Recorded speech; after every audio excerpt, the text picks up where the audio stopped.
Hey there, this is Andrew with ADS, here to bring you the very best in marketing branding tips, as well as business tips for those of you who are entrepreneurs, solopreneurs, and personal branders. Welcome. And today, I promised I would do this today, Tuesday, after Thanksgiving. I said I would go back and give you Elizabeth Gilbert, who is the author of Eat, Pray, Love, and many other fantastic books. I'm going to give you her top 10 best tips for authors. I personally have a lot of clients who are in the speaker author kind of a space. And so I know there are so many of you out there who are interested in writing your own book. This is more along the lines of another girl that I follow. Her name's Sarah Cannon. She's the one I got the Kanban board idea from and all that. And she really gives a lot of author tips. But these I thought were awesome, and I think this is worth your time to hear. So digging right into this, first of all, don't miss tip number 7. Tip number 7 is my personal favorite. There are 10 tips. At least stick around to hear tip number 7. And all right, so there's 10 of these. I'm going to be so quick with them, but they're so good. All right, so tip number 1. Elizabeth Gilbert, again, author of Eat, Pray, Love, and many other fantastic things, says there's the book you have to write, and then the book you can publish. She says all you have to do is a thing you're called to do. And I also notated that she said curated pieces of art. I think the curated pieces of art means, and I remember her talking about this, is that truthfully, as my dad always says, there's nothing new under the sun. There's nothing new under the sun. And so we're all just borrowing from each other, from Shakespeare. Shakespeare borrowed from people. They're all the same stories remixed over and over again. You just may have a way to share it and tell it in a way that has never been told before. But we're always borrowing from each other. I think that's what she means regarding books being curated pieces of art. But in terms of advice for writers, Elizabeth says, write the book you have to write. Don't be so concerned about what's going to sell, what's most popular, what are people going to buy. You've got a book in you for a reason. There's something in you, a story you've got to share and get out for a reason. So get that out first. Get that out first. Then worry about the parts that you can publish and how it's going to have to be massaged to be publishable and all of that. Elizabeth notes that there are many things that did not make it into the Eat, Pray, Love book that we all know, and then what ultimately became a movie. So she says, write the book you have to write first. And I think another important point she mentioned there, last thing there, was that with the book you have to write, I mean, it's ultimately for you anyway. It's for you because you have to get it out so badly. Get it out and then worry about whether or not anybody cares about it. Her point is kind of like, who cares if anybody cares about it? You care about it, so therefore someone else out there is going to care about it too. So point number 2, regarding fiction, she says fiction novels are so fun because you get to be free and create this whole world. And one thing she said that was so funny is that she had an editor reading one of her books. She's got a book coming out in June, and I think it was set in the 1940s or 20s, one of those. And, she totally created this whole fictional world in that time period. And one of her editors said, we can't find this street or whatever. They were kind of fact checking, I guess, regarding her book. And she was like, 'cause I made it up. She was like, you get to make it up. Fiction, you get to make a whole world up. So that's great. For those of you who are interested in fiction novel writing, I would never be interested in fictional novel writing. But for those of you who are so inclined and that's your space, that's the cool, super fun thing, what she says is super fun about writing novels. Tip number 3 regarding writing, she says, you just have to sit down every day and do it. Another great friend of mine, Dennis Ross, whom we did a chat with, I'll link to it below, also about writing a great first book, which you definitely don't want to miss that video. He was like, you're a writer, you write every day. If you're an eater, you also eat every day. Therefore, you also write every day as a writer. There's not one day that goes by that you don't eat something. So even if it's just a small thing that you write, you're going to write every day. Whether it's small, big, it sucks, it's great. Every day, be writing. So that's really what Elizabeth Gilbert's advice was. You have to sit down every day and do it. All right, so number 4. Someone asked her, does anybody help her, now that she's such a famous author and she speaks everywhere, does anyone help her with her social media? She said no. When you tweet to her, when you are interacting with her on Instagram, that is the author directly. You're getting her directly. And she said something I think is, it is worth noting. Nobody can really get your voice 100% down. As marketers, we can really work on honing in the style points of your voice and your tone and, trying to get it down to a science as much as possible. But truthfully, at the end of the day, nobody can be you. And so she was saying she feels like that about her own social media, that nobody can really, she doesn't even want to give that to anyone to do because it wouldn't be her. And I respect that. I also respect it more because she's great at it. So if you're not great at it, you might want to consider helping someone understand your voice to do it for you. But in her world, she's like, nobody does it for me. And she jokes because she says, I have no children. That gives me a solid 14 extra hours a day. So awesome. So she has time to do social media. Tip number 5, getting very close to my very favorite tip, number 7. Tip number 5, one of the most important things she talks about is in terms of the discipline of writing is the preparation that goes into it. She says the novel she's doing right now, it took her 5 years to do research for that novel. She interviewed people. She has 6 shoeboxes filled with index cards divided by character and scene. She gets up at 4:30 a.m. every day and writes all day. And she says, it's more fun than you can ever imagine.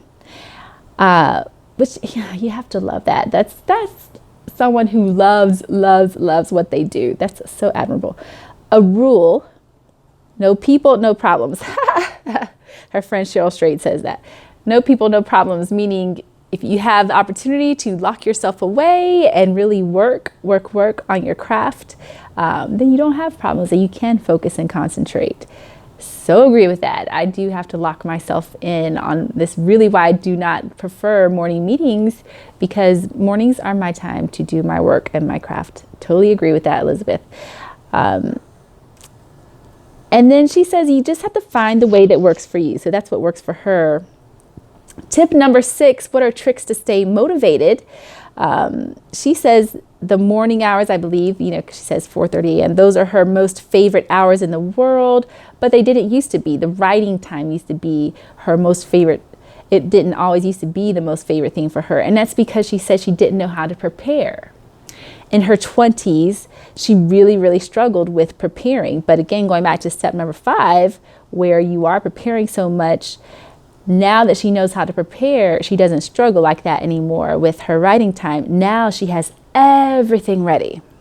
And when it comes time to write, it's a joy to do it because she's prepared. And so again, she says, find the way that works for you. For her, doing all that prep makes the writing part flow so much easier. Now, my tip number 7 that I love because it applies to not just people who want to write, but really to anyone who works and wants to create.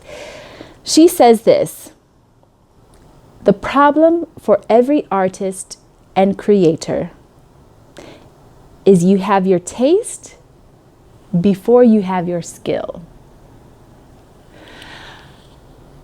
Dead. Yes, that's so true. It's so true. She says a lot of people die in that moment, that gap between what you're capable of doing and what you know is good.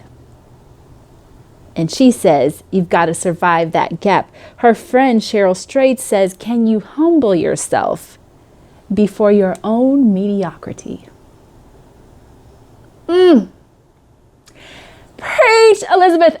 Sincerely. Oh, I can't tell you how good that was for me. That was worth the trip to Charleston, hearing that, oh my gosh, that was so good. That gave me life.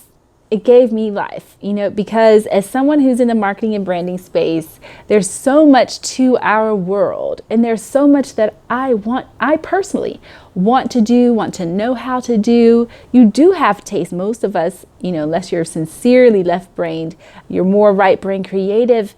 And so, you know exactly what you want something to look like, and the caliber and the quality that you want.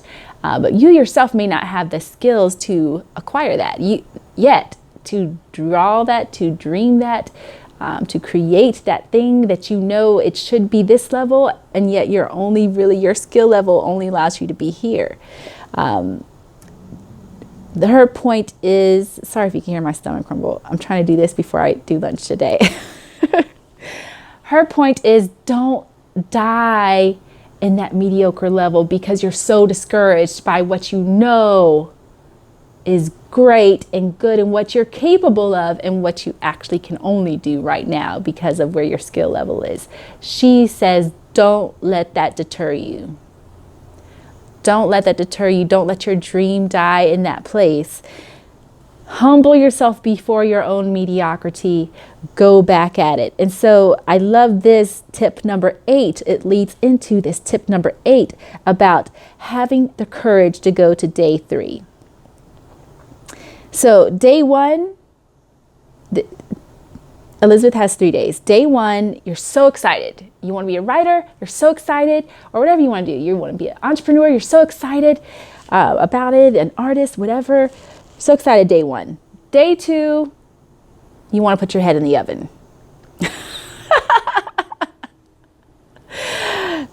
And so day 3, she says, is where the rubber meets the road. Go back in it. Do you have the courage to go back into day 3, knowing you suck, knowing you're nowhere near the giant of a level you want to be at, and you don't have the finesse and the skill and the everything and the savoir-faire, all that, the tricks, the tips, the nuances. You just don't have those skills, those muscles developed yet. She's saying, day 3, go back in and get it. Go back after it. And the point is that day 3 never ends. She says, even now, after the success of writing Eat, Pray, Love, and many other books after that, years, it's probably a decade since that book, every day feels like day 3. And so she says, it is just a feeling that never goes away. And that's encouraging to know, even though day 3 kind of like sucks, and it is the rubber meets the road. It is the grind. It is the digging in and figuring out and, just trying constantly. It is that fail part of entrepreneurship or writing or whatever pursuit you have. So I was personally so encouraged by that. It makes me feel like, I think a lot of us feel that you have permission to move ahead and to plug ahead. And it's okay if you don't have it all together. And it's okay if you don't know it. But we cannot stay mediocre is the point. We do have to keep moving. We do have to keep progressing. What we don't want to do is make excuses and continue to make excuses and to accept that mediocrity, because that we know better. We know we can do better. We know we're capable of better. So don't just stay there and wallow and blame the world or blame publishers or blame everyone else. This is the personal responsibility where you're saying, I can do this and I can learn this and I'm going to get it. Oh, yes. I can't tell you how much I love that. Oh, it's so good. All right. Sorry. 7 and 8. Add number 8 to one of my favorites too. Number 9, she mentioned she'll be dancing outside soon. So she was talking to us about how every day she dances to herself. She picks music to dance to, and it's a random shuffle of stuff. And today, at that time when she was speaking to us, she thought about I don't think there was any room in her space to do to dance, or else she saw this beautiful, gorgeous park in Charleston, of which there's many gorgeous areas in Charleston. And so she was across from a park, and she really thought for a moment to herself that she would go outside and dance outside for the first time. She's usually, of course, normally inside dancing to herself, but she was immediately afraid. And so I'm going to call her dancing outside soon. She said she will be dancing outside soon. She's just not going to care. She's just going to do it. I think that's a fantastic exercise in creativity. I think that's a release. You know, if we do those things that we're afraid of, how much more will our creativity in our life increase because we did something we were afraid to do? What we really wanted to do, but we were just so afraid of what would people think of us. We're dancing outside. People are going to think we're stupid and idiotic. And what is she doing? Is she crazy? You know. So 9, a nod to creativity. Do something you fear, regardless. Sometimes you just have to like not care what people think. And lastly, point number 10. Forget about all your dumb feelings about yourself. So again, you know, thinking of the idea of dancing outside, stop filling your own head with super negative thoughts of yourself based on how people will judge you and what people will think of you, and you're going to be perceived as a failure and all this. She talks a lot about eating your own ish sandwich. Sorry, I have to keep this clean, but eat your own ish sandwich. And basically the path to success is choosing which flavor of ish sandwich you want to eat, because she said it is just like that, eating an ish sandwich. And so thinking about that, she talked a lot about how she got super criticized. People, you know, you put your love, you put your art out there, you put your baby out there, and people call it ugly and people call it stupid, and people think you have no idea what you're talking about. Who does she think she is? Who do you think you are? You know, and people's extreme criticism comes with a lot of that success. She gets it still today. And so what I think she's alluding to is a question I've learned to say to myself. When you start thinking of those things, or even if someone actually says that to you on Twitter or whatever, or in real life, the question you have to ask yourself is it true? And 9 times out of 10, it isn't. You know, so in any case, forget your dumb feelings, all your dumb feelings about yourself. Number 10, that's a great one. So those are my 10 tips for writing, but as you can see, it also just applies to life.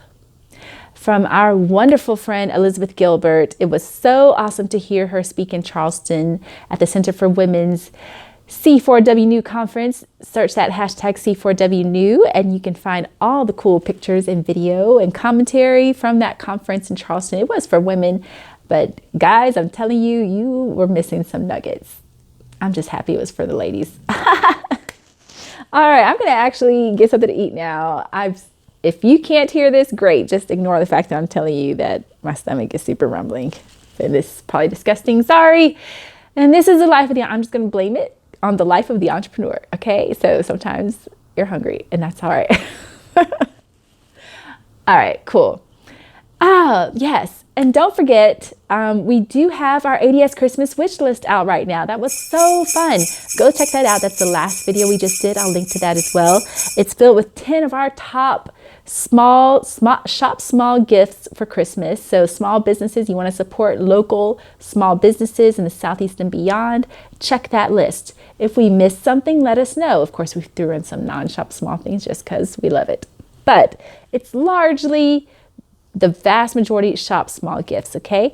So check that video out. It's also, we're going to be updating it on our blog. We've been putting it on Instagram for the ADS agency. So let us know if you didn't make that video and your business and your gift idea is awesome.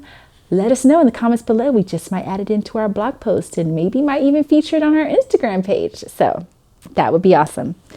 So also, I've been thinking about doing a Christmas wish list for entrepreneurs. So I already have several ideas of fabulous gift for entrepreneurs. But if you are an entrepreneur, or you have friends who are entrepreneurs and you've got a great gift idea for an entrepreneur, also leave that in the comments below. Finally, if you like this video, please be sure to click the like button below. Like this video, thank you. Leave a comment for us if you loved it. And then also, be sure to subscribe. If you've not subscribed before, hit that subscribe button, and also click the little bell when that pops up. After you hit subscribe, the bell will pop up, and that means you will not miss one of these videos when it pops up. If you don't click that bell, I'm afraid you might miss several. You may not ever get notified of these videos ever again. But if you click the bell, it'll always notify you of when these videos pop up. And we want you to come back here because we love ya. Mwah. See you next time. Merry shopping.